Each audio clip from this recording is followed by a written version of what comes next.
Dios, el Rey Supremo, empuña una espada de juicio con la que salvará a quienes confían en Él.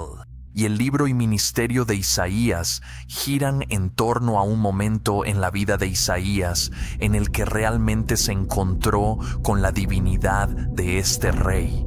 Isaías vio al Dios Todopoderoso sentado en un trono mientras seres celestiales clamaban: Santo, Santo, Santo. Y al ver Isaías al Señor de los ejércitos entronizado, resplandeciente, fuerte y puro, Isaías se llenó de lamentos sobre sí mismo, porque sabía que debía perecer por lo que había visto, ya que él y su pueblo no confiaban.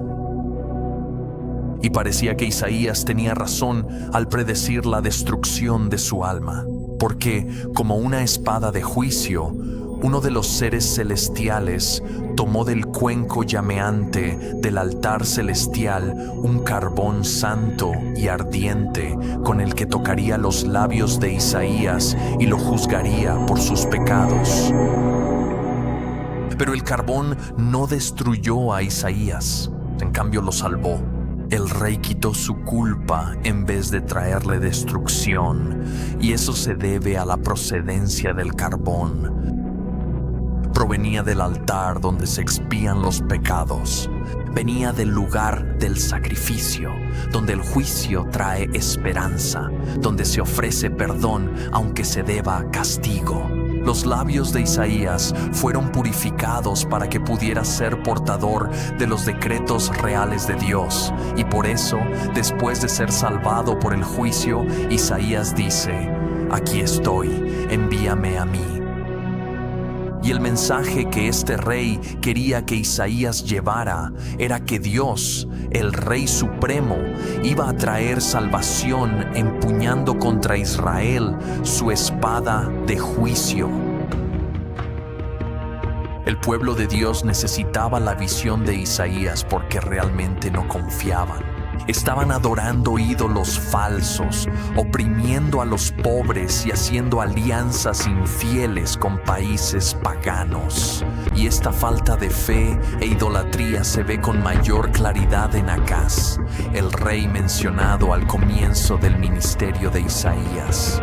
Él recibió la noticia de que se estaba gestando un ataque contra él y Jerusalén, y su corazón tembló dentro de sí. Así que por miedo, en vez de confiar en la protección de Dios, fue a buscar la ayuda de los malvados asirios. Pero Dios envió a Isaías con una palabra de corrección.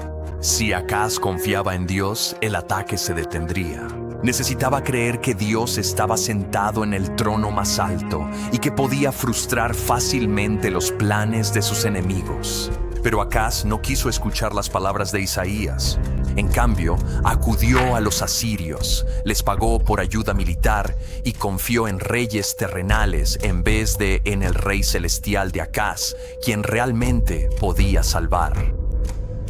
Así que Acaz sería traicionado. Dios, el Rey Supremo, usaría a los mismos gobernantes en los que confiaron para blandir contra ellos su espada de juicio. Pero Dios proveería a otro líder que Isaías predijo, un rey llamado Emanuel, que sería proclamado como admirable consejero y príncipe de paz. Y parecía que Ezequías, el hijo de Acaz, podría ser ese rey, pues derribó los ídolos y rompió el malvado tratado de su padre. Pero ¿qué sucedería cuando la noticia del avance del ejército asirio llegara una vez más a oídos del rey? ¿Buscaría a él, como su padre, la ayuda de un país extranjero? ¿Pondría su confianza en una alianza con Egipto? ¿O escucharía la sabiduría profética de Isaías? Así como Isaías le habló a su padre, ahora le habló a su hijo. Si confiaba en Dios como rey, sus enemigos serían derrotados. Pero poco después, la confianza de Ezequías volvió a recaer en gobernantes terrenales cuando fue visitado por mensajeros del rey de Babilonia. Se jactó de sus riquezas, todas las cuales le habían sido dadas. Se glorió en su riqueza en vez de en Dios, su rey, quien merecía el reconocimiento. Y así, Isaías le dijo que así como Dios envió a los asirios, también enviaría a los babilonios. Dios, el Rey Supremo, usaría a los mismos gobernantes en los que confiaban para blandir contra ellos su espada de juicio. Porque sus reyes seguirían siendo malvados y no confían en que Dios prevalecerá sobre sus rivales. Así que a través de Isaías, Dios habla de gran destrucción y pruebas. Babilonia y su gran ejército tendrían una llegada inevitable.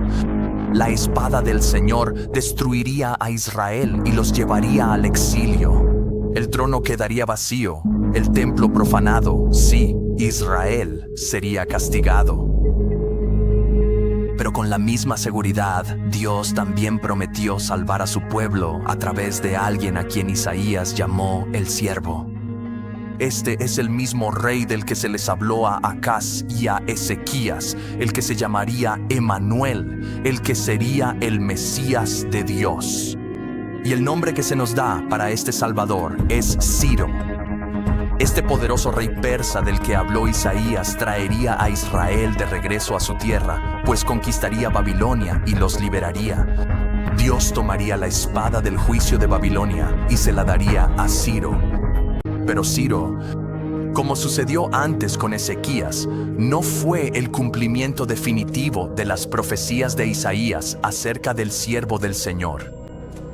En cambio, Isaías prometió que el último siervo de Dios salvaría a Israel de una manera que recordaba el carbón colocado en los labios de Isaías.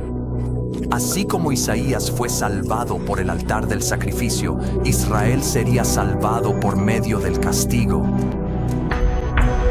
Jesús, el siervo, llevaría nuestras transgresiones. Jesús, el Rey, tomaría nuestras aflicciones. Dios quiso cargar sobre Jesús nuestra iniquidad. Sobre Jesús recaerá nuestra condenación. Porque aunque nosotros nos hayamos extraviado, Jesús nos sanaría completamente con sus sagradas heridas.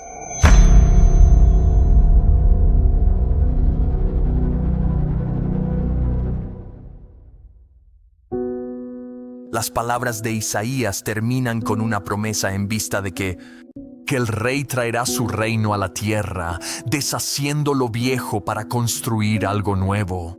El rey contra quien todos se han rebelado vendrá pronto con su espada de juicio, lista para usarla contra los malvados, corruptos y acusados. Pero la buena noticia es que Jesús, el siervo sufriente, también es ese rey venidero.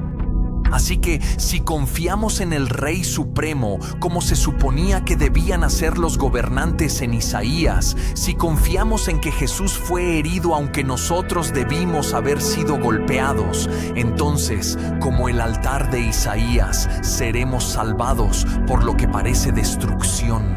Así que Jesús, el Rey Supremo, sea el único gobernante en quien confiemos, porque Él nos ha salvado y nos salvará por su espada, su cruz de juicio.